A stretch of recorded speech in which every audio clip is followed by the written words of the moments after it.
only barrier, real barrier to education that I can think of is individual choice not to educate self. That to me is the real barrier.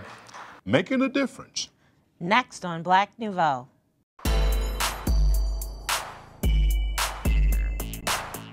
Good evening and welcome to this edition of Black Nouveau. I'm Milton, Dockery. And I'm Faithe Colas. We're glad you could join us on this special edition. We'll meet the Little Rock Nine, hear from poet Dan Vaughn, and remember the Next Act Theater's production of an interview with Paul Robeson.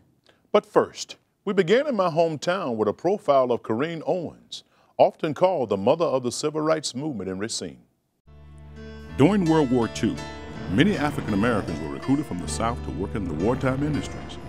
Milwaukee and the surrounding areas had a booming industry, and Racine was part of that boom. At the end of the war, when the government contracts ended, so did many of the jobs for blacks. In many ways, a new era of discrimination was setting in. This is the environment Burris and Corinne Owens entered in 1946 Racine.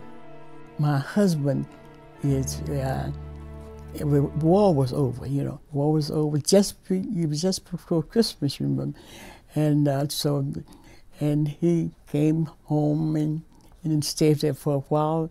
Then he came to his family was in Racine. Yeah, he had a brother and father and mother was here. Now, when you came to Racine, what was the environment like for African Americans? Oh boy, why, I tell you, it was something when I got here, because I came from Mississippi. Houston, Mississippi. Houston, Huckey, Thelma, all of those towns. Yeah, and so I came after school was out in May.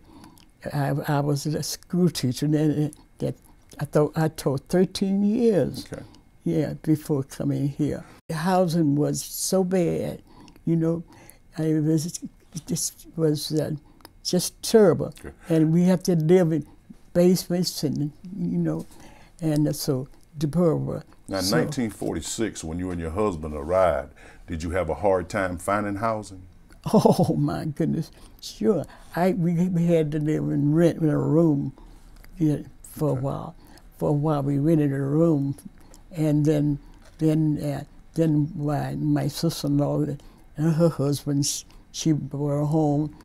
Mrs. Owens and her husband lived with her sister-in-law for a short period of time. As civil rights became a bigger issue for the nation, the NAACP played a major role in the fight for justice. Housing, and it was sewer, it was everything, water, and so we met with the city council and took our position, all the petitions, and so, but it was something. George Stinson assisted Corinne for many years in the NAACP. What is the most significant thing you learned from Corinne Owens concerning the NAACP and civil rights? Tenacity. What I really learned from Corinne is that if you really, really want to achieve something in this world, you're gonna have to work hard at it. And you can, as you probably know about Corinne, and her tenacity towards something, she when she goes after it. I really learned that. I've learned how to, and it really helped me more than this NAACP. It really helped me in selling for my business, how to just continue worrying people, go after it, asking them questions, and stand on the case. And that has helped with the school board, that helped with officials downtown, helped with a lot of things. In Mississippi, Corinne taught school for 13 years, but could not easily get a teaching job in Racine. It's sad. Well, what they asked for, I didn't have all of that, but as I got here, I got going to school, and doing that, I got qualified. How long did it take you to get a teaching job after you first applied? Oh, 20 years. Took you 20 years. Betty Stinson served as Corinne's secretary for 6 years in the NAACP. Corinne helped young people when they came to town to teach. They could not find housing. They could not stay in a hotel. They could not go and find a place to rest their head at night, to do their work that they had to do at school. So someone told them to call Corinne, and she answered their call. She said, "Come over to my house. You can stay here as long as you can, and then I will help you find a place to stay." And that's exactly what several of our new teachers had to do. They stayed at Corinne's house. She fed them. She gave them a spiritual guidance by telling them to go to church with me, so that they would make sure that they would stay here, because they did not have any place to stay. And she did that. Why did you do all the things that you have done to make things better for African Americans in Racine? Concern, man. I can see, my goodness. I say, what I'm to do when I got here, and I saw so much to be done. We asked Corinne, how has the racial climate changed in Racine? It changed, but it didn't change enough. we got a job yet to do, and I just hope that we can get this job done. This little light of mine, I'm gonna let it shine. Paul Robeson's light was anything but little. An actor, athlete, author, and human rights advocate, he was one of the 20th century's true Renaissance men. It's an understatement to say he was ahead of his time. In the 1930s and 40s, to have a black man with his picture over a movie house, doing major motion pictures where he wasn't dancing, or the stereotypes that blacks were playing in those days, playing characters of dignity, and also speaking many languages and traveling the world to Europe, Asia, and singing, doing concerts of Negro spirituals.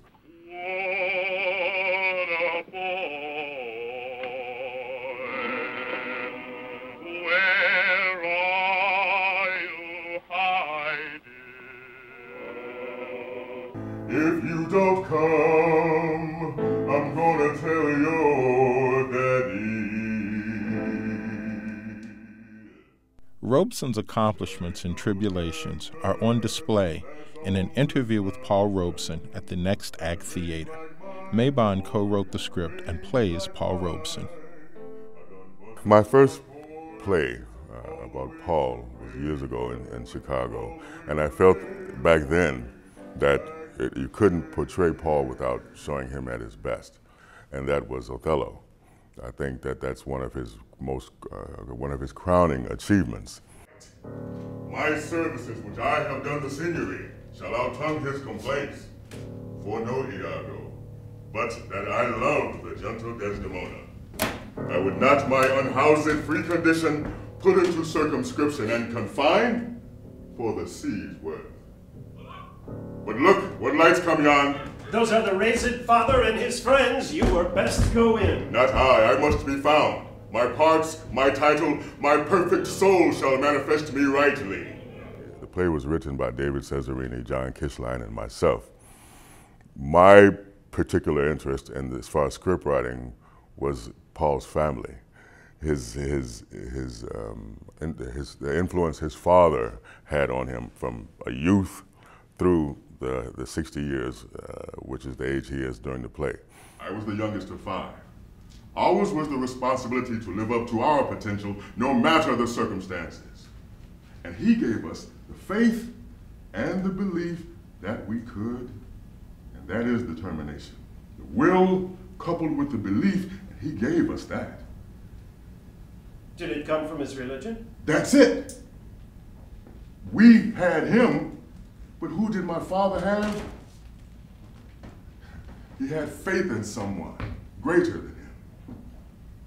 someone who he had never touched or seen, but yet had cradled him, protected him, showed him the way to freedom, taught him honor, dignity, perseverance, values that would sustain him all his life. Stand firm, my father would say to me. Stand firm, son, in your beliefs, for you are protected by the man who watches over me. And Robeson did stand firm for his beliefs.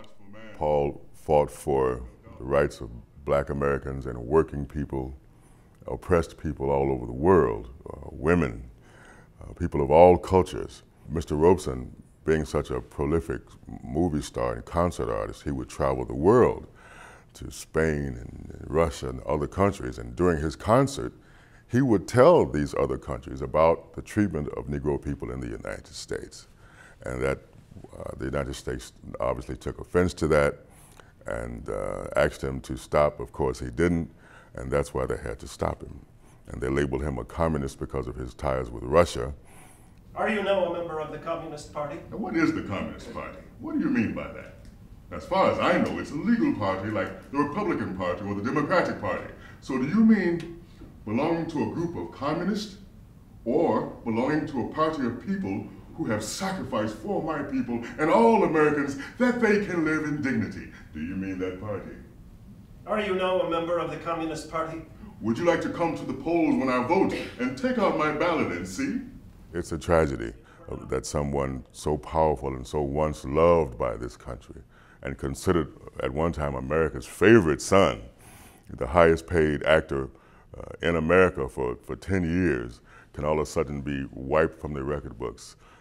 And that is a tragedy, but he held his head high all during this time and stuck to his beliefs. And that's what the play is about, trying to educate and entertain. As he was an entertainer, we do a lot of his songs. We talk about a lot of his songs and how they came about. There's a balm in Gilead that makes the wounded whole. There is a balm in Gilead to heal the sin-sick soul. Sometimes when I'm discouraged. After witnessing the three my grandfather had, we figured she knew every sign and every symptom and would never be a victim. But on the completion of her surgery, the physician made mention of the issue of an inner scar tissue, which was evidence of at least one unreported heart attack. And at that, she even questioned heart attack, said she thought she just had a bad case of the hiccups, and if she would just be still and hold her breath and listen to God, then everything would be okay. Kind of like when she was 4 or 6, not really sure because only time knows her real age, living a life between slavery and sharecropping in a house where the foundation was no stronger than her father's 2 hands. It had to be the autumn or the spring when a summer breeze tangled with the winter wind and in the Mississippi sky twisted a tornado that reached down and destroyed every crop. And just as easily as you would pop the top to a lunar can, it tore the roof off the house and blew out all the walls and scattered all the furniture, but didn't touch not one of the 9 souls that sat kneeling, being still, holding their breath, and listening to God.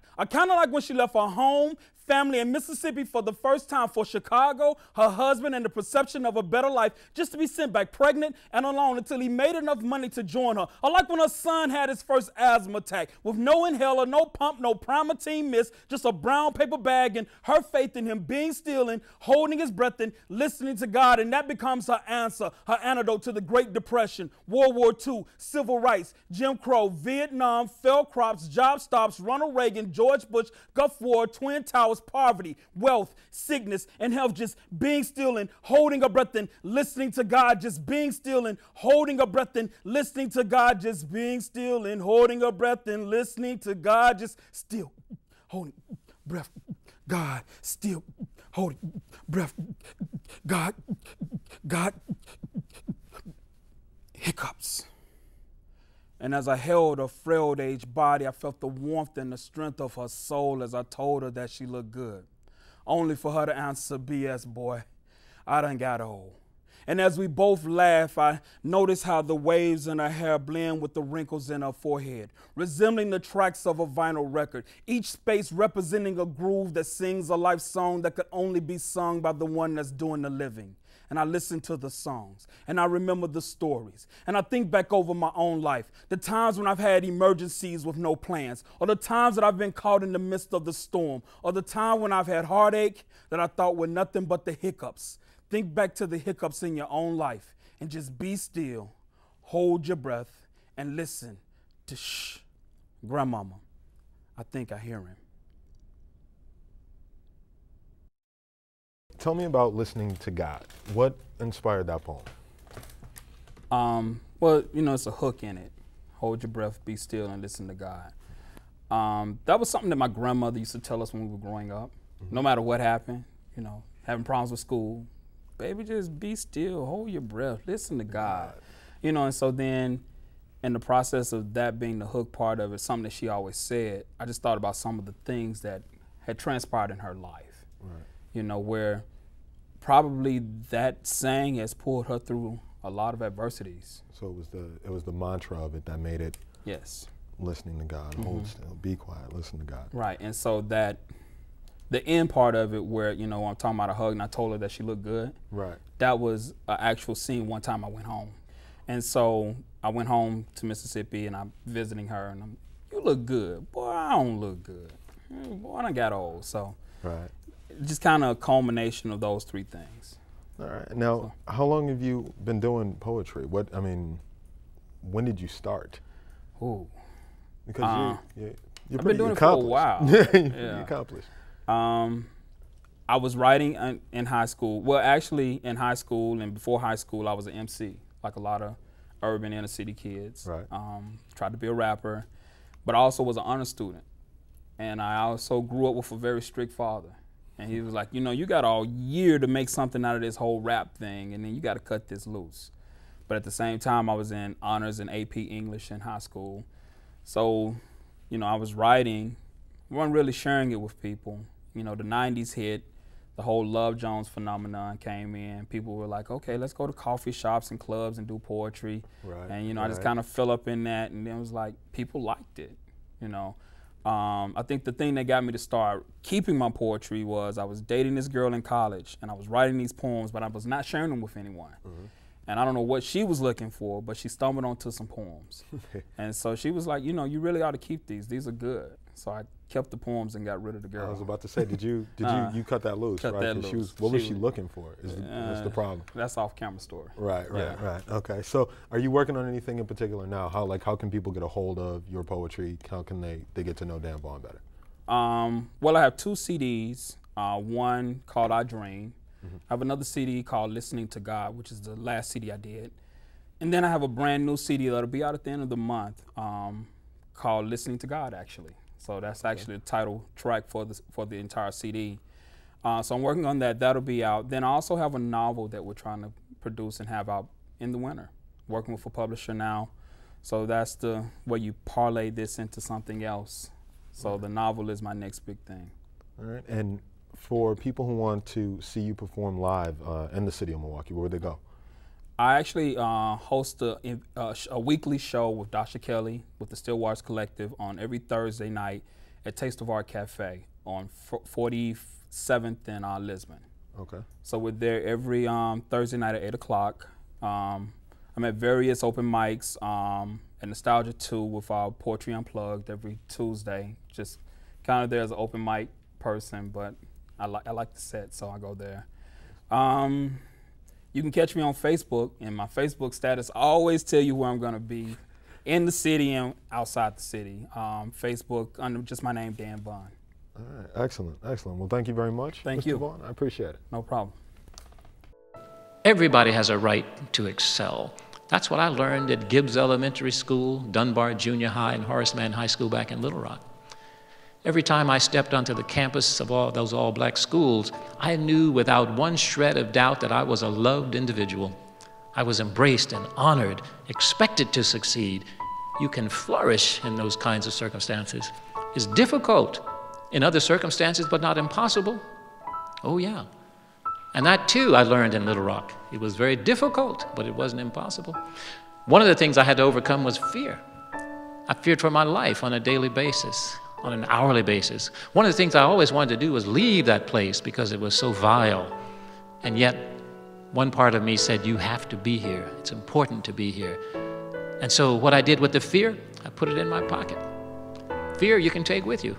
Fear does not serve as a barrier to anything. It just causes you all kinds of things that happen in your body and your mind even.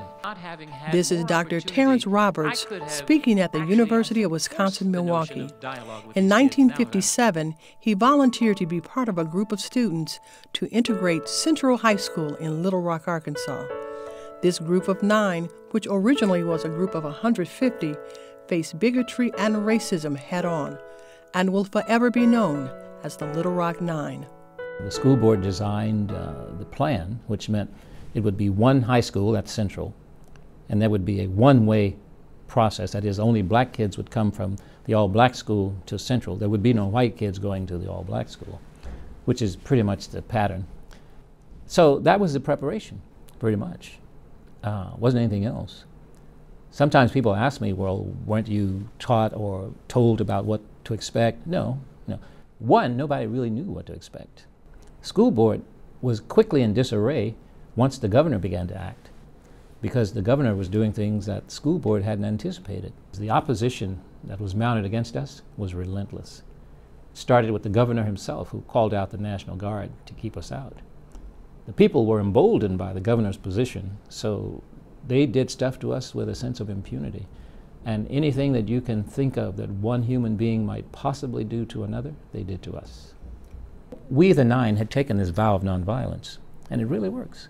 I mean, there were many instances where I was getting beaten around in the hallway, and then the guy hitting me could not throw another blow.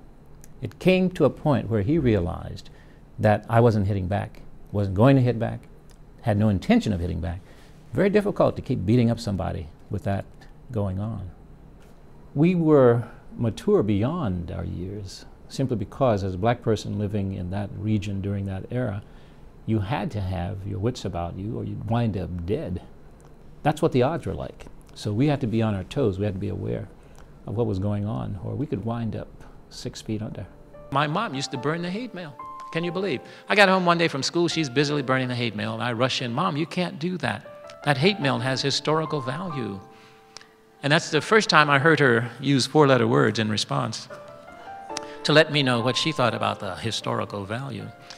You know, a lot of people don't know, but in those communities, in the South especially, very segregated communities, education was touted as being the key, the way out, the answer to all of our problems. And as a consequence, black educators and black parents worked hard to convince us, the young people, of the value of education. And the mantra I heard growing up over and over, boy, get your education.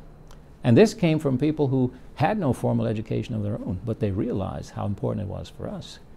My first grade teacher, I recall saying to me, you, Terry Roberts, you've got to become the executive in charge of your own learning.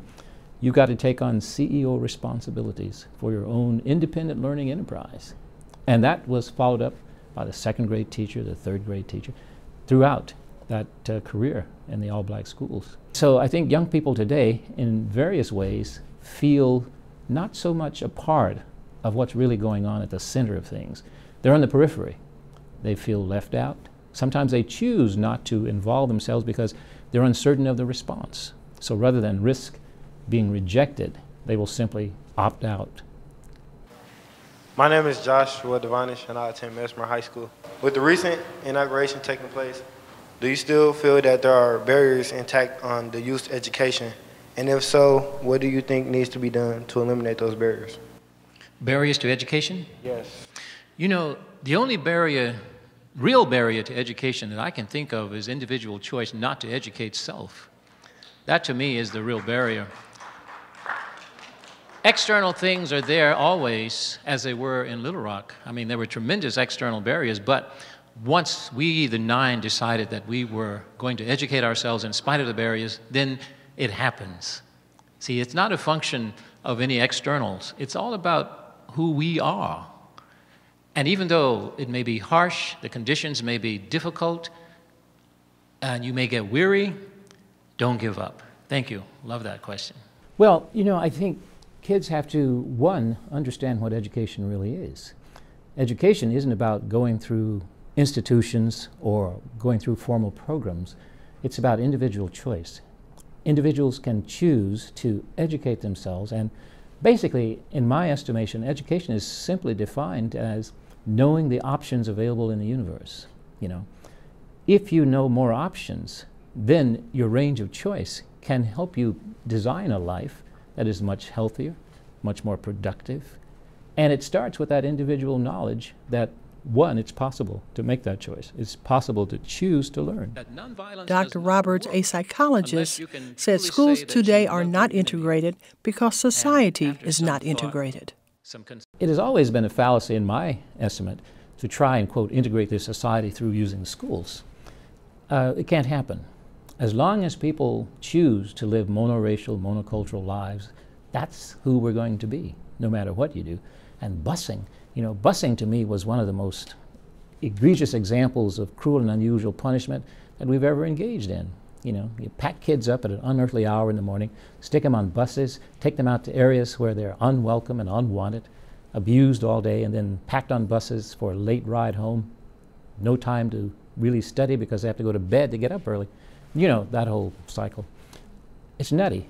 If this country is interested in integration, it will have to make that choice and do it. And we could if we wanted to. You know, I tell people all the time, Americans do what they want. It's not a matter of can't. We have all the resources we've ever needed. And that wraps up this special edition of Black Nouveau. Remember, in the coming week, do something to expand your world. Good night. Good night, and thanks for watching.